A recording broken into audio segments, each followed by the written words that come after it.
शिव जी का वाहन नंदी बैल कैसे बना? यह उस समय की बात है जब भगवान शिव के पास कोई वाहन न था। उन्हें पैदल ही जंगल पर्वत की यात्रा करनी पड़ती थी। एक दिन माँ पार्वती उनसे बोली, आप तो संसार के स्वामी हैं, क्या आपको पैदल यात्रा करना शोभा देता है? शिव जी हंसकर बोले, देवी, हम तो रमते जोगी हैं, हमें वाहन से क्या लेना देना? भला साधु भी कभी सवारी करते हैं?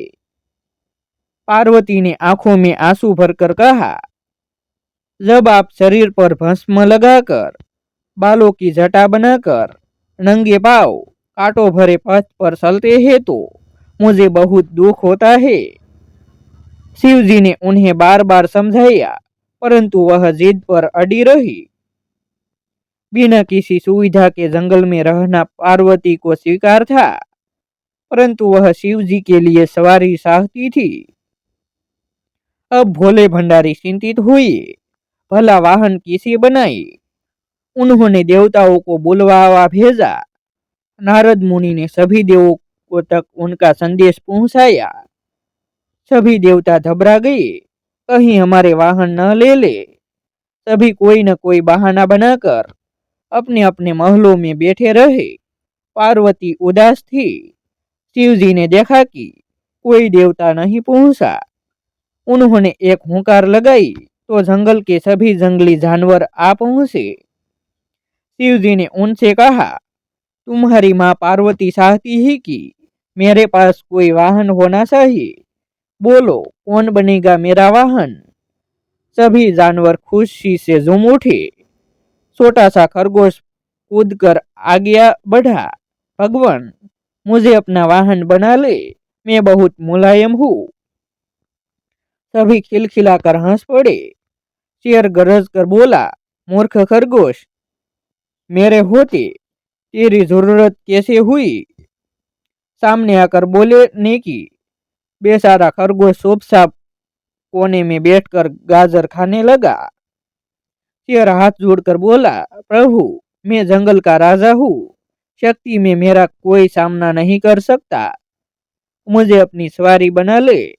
उसकी बात समाप्त होने से पहले ही हाथी बीच में बोल पड़ा, मेरे अलावा और कोई इस काम के लिए ठीक नहीं है।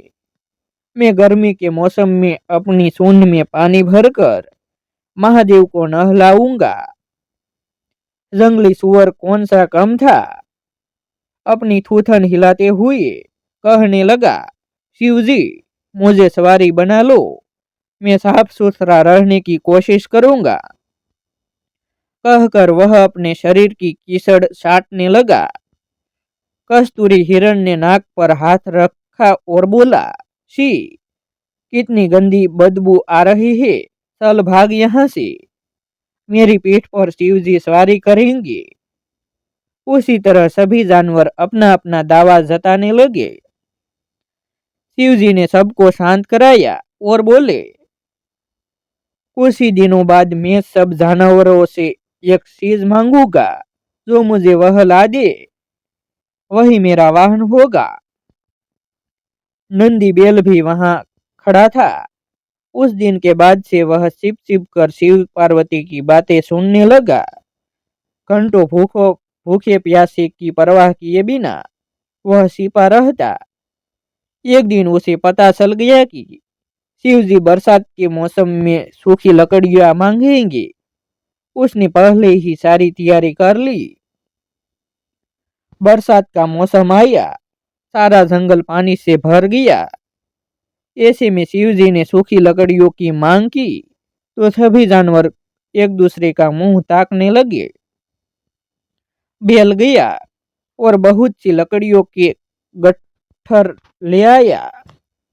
भगवान शिव बहुत प्रसन्न हुए। मन ही मन वह जानते थे कि बैल ने उनकी बातें सुनी है। फिर भी उन्होंने नंदी बैल को अपना वाहन चुन लिया। सारे जानवर उनकी और माँ पार्वती की जय जयकार करते लौट गए। ऐसे ही नए नए धार्मिक वीडियो देखने के लिए हमारी यूट्यूब चैनल सब्सक्राइब करें, वीडियो को लाइक करें और शेयर करें। फिर मिलते हैं एक नई स्टोरी के साथ।